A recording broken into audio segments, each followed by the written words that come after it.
Hello everyone, welcome back to Pathfinder. My name is Nidhi. कैसे हैं आप सभी लोग? I hope you all are doing absolutely good. हम तो बहुत अच्छे हैं दोस्तों, लेकिन फिलहाल ऐसा लगता है कि पाकिस्तान की हालत बद से बदतर होती जा रही है। कुछ दिन पहले ही हमने एक ये सेशन कवर किया था जहां पर पाकिस्तान के एक मिनिस्टर ने कहा था कि हम भीख मांग रहे हैं और भारत महाशक्ति बन रहा है। ये सब हो रहा है बिकॉज पाकिस्तान इस समय एक बहुत ही भयानक इकोनॉमिक क्राइसिस से जूझ रहा है। पॉलिटिकल टर्मोइल भी झेला है, सब कुछ चल रहा है यहाँ पर। ठीक है, इसके बाद अभी हाल ही में पाकिस्तान की सरकार ने एक एक्सट्रीम डिसीजन लिया जहां पर सब कुछ बेचने की इनकी नौबत आ गई, विच मीन्स प्राइवेटाइजेशन का सहारा इनको लेना पड़ेगा। इनको सारी जो भी स्टेट ओन्ड एंटिटीज हैं उनको बेचने की यहाँ पर बात शुरू हो चुकी है, जिसके बारे में अगेन हमने पूरा डिटेल में डिस्कस किया था। अब क्या हुआ है? अब ये हुआ है दोस्तों कि क्राइसिस और ज़्यादा गहरा होता जा रहा है, सुधरने के आसार नहीं दिख रहे हैं हालात के। तो जिसके बाद अब आईएमएफ ने थोड़ा सा अपनी जो पकड़ है पाकिस्तान पर स्ट्रॉन्ग करते हुए, मजबूत करते हुए, कुछ यहाँ पर रिफॉर्म्स के लिए कड़ा आदेश दे दिया है, निर्देश दे दिया है और कहा है कि पेंशन जो है 1 लाख से ऊपर की, उस पर टैक्स लगा दीजिए। मतलब अब ऐसा लगता है कि कंगाली और कर्ज में डूबा पाकिस्तान पेंशन के जो पैसे हैं उससे चलेगा। एग्जैक्टली क्या यहाँ कहा गया है, इन सब चीज़ों के बारे में हम डिटेल में बात करते हैं। सो जान लेते हैं एग्जैक्टली आईएमएफ ने कहा क्या है। तो इंटरनेशनल मॉनेटरी फंड ने अर्ज किया है पाकिस्तानी अथॉरिटीज को कि वो इम्प्लीमेंट करें टैक्स ऑन मंथली पेंशन्स। जो पेंशन मिलती है ना बुजुर्गों को, उस पर टैक्स लगाने की बात की है, और उन पेंशन्स पर जो 1 लाख रुपए पाकिस्तानी रुपए से ज़्यादा की है। यहाँ पर आईएमएफ ने और भी चीज़ें कुछ बोली हैं यहाँ पर, जैसे कि पेंशन रिफॉर्म्स को लेकर बात की गई है कि पेंशन रिफॉर्म्स लाए जाने चाहिए as a part of the new bailout programme. यहाँ पर जो पॉलिसी डिस्कशंस हैं ये जल्दी ही शुरू हो जाएंगे। अभी नेगोशिएशंस चल रही हैं पाकिस्तान और आईएमएफ के बीच में, मतलब ये फाइनल स्टेज तक पहुंच रही हैं, जहाँ पर कितना पैसा आना है, कितना फंड आएगा, इसके बारे में चर्चाएं हो रही हैं। एक आईएमएफ का डेलीगेशन ऑलरेडी पाकिस्तान में है सब चीज़ों को डिस्कस करने के लिए। यहाँ आईएमएफ ने एम्फेसाइज किया है कि जो टैक्स है on monthly pension above 1 lakh Pakistan rupees is one of the main components of the propose loan programme. ये मेन कॉम्पोनेंट्स में से है। According to the news it is expected कि जो लेजिस्लेटिव डिमांड है जहां पर टैक्स लगाने की बात की जा रही है पेंशन के पैसे पर, उसको ग्रांट कर भी दिया जाएगा। मतलब अथॉरिटीज इसको एक्सेप्ट भी कर लेंगी, तो जो पेंशन मिल रही है लोगों को उस पर टैक्स अब उनको देना पड़ेगा। नॉर्मली जो पेंशन का पैसा होता है वो टैक्स फ्री होता है, उस पर टैक्स नहीं लगता, लेकिन पाकिस्तान में अब टैक्स लगने वाला है। यहाँ पर डिस्कशन जो है पाकिस्तान और आईएमएफ के बीच में चल रहे हैं। इट इज़ क्लियर कि अब जो नया रेस्क्यू प्लान आईएमएफ लेकर आएगा पाकिस्तान के लिए, पाकिस्तान को जो चाहिए उसमें कुछ स्ट्रिक्ट इकोनॉमिक मेजर्स को इंक्लूड किया जाएगा। पाकिस्तान बिल्कुल भी फिलहाल कोई और लोन प्रोग्राम की तरफ नहीं देख रहा है, नहीं लेना चाह रहा है। It is still committed to IMF loan programme. मुझे ऐसा लगता है कि एग्जॉस्ट हो भी चुके हैं सारे ऑप्शंस, बहुत सारे देशों से ऑलरेडी लोन लिया जा चुका है, तो एग्जॉस्ट भी हो गए हैं। तो फिलहाल जो सहारा है वो आईएमएफ ही है। चलिए इसके बारे में और डिटेल में बात करेंगे, बट बिफोर मूविंग फॉरवर्ड ये मेरा छोटा सा इंट्रोडक्शन है दोस्तों। This is my Telegram channel जहां पर आप मुझे फॉलो कर सकते हैं for all my class update schedules and PDFs. Unacademy learners shine again in UPSC CSE 2023, जहां पर 315 से ज़्यादा लर्नर्स ने क्वालिफाई किया।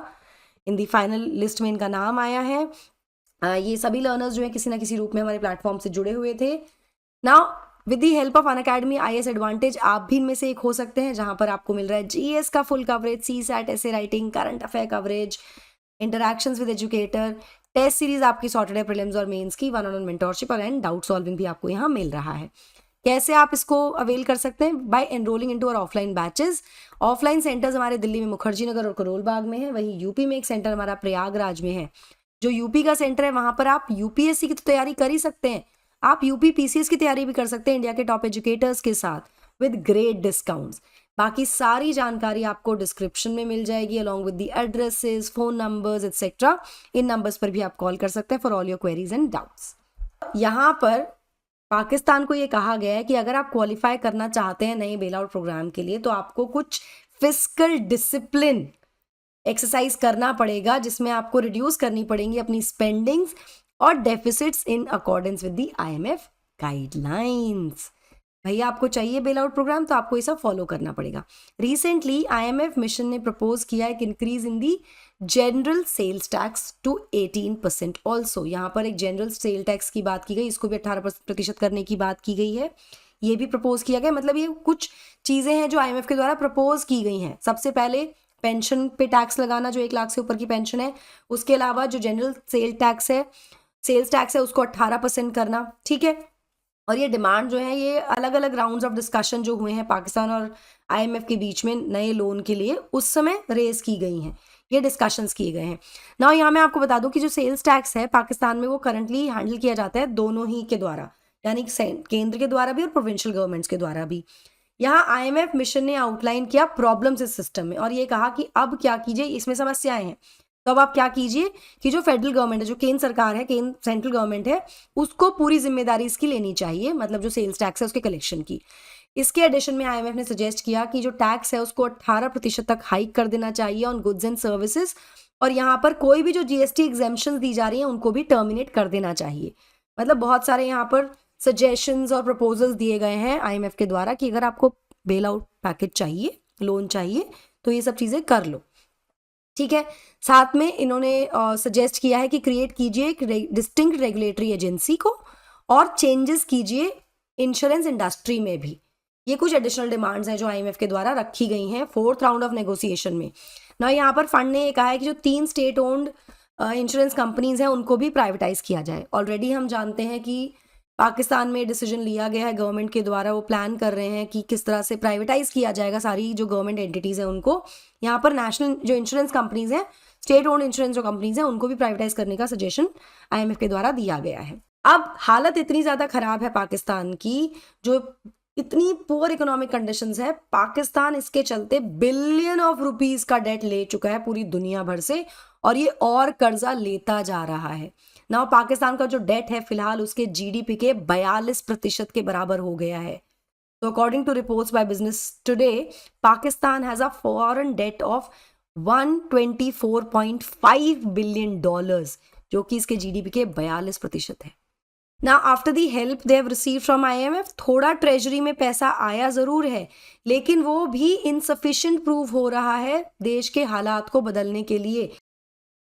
नाउ जैसा कि मैंने आपको शुरुआत में बताया था कि प्रेजेंटली IMF डेलीगेशन जो है वो पाकिस्तान में है, और यहाँ पर पाकिस्तान और भी एडिशनल लोन चाह रहा है ताकि उसको एडिशनल पैसा कुछ मिल जाए इस फाइनेंशियल क्राइसिस को एड्रेस करने के लिए। उसी नेगोशिएशन में सारे सजेशंस IMF के द्वारा दिए गए हैं, ठीक है। सो पाकिस्तान फिलहाल सफ़र कर रहा है क्रॉनिक एलिमेंट से कि कैसे वो अपनी एक्सटर्नल लाइबिलिटीज़ को मीट करे। ट्रेडिशनली पाकिस्तान डिपेंड करता था on remittances, export proceeds and foreign loans to meet its liabilities, जो एक्सटर्नल लाइबिलिटीज़ हैं। लेकिन एक्सपोर्ट जो हैं वो बढ़ नहीं रहे हैं और वो मैच नहीं कर पा रहे हैं इम्पोर्ट्स को।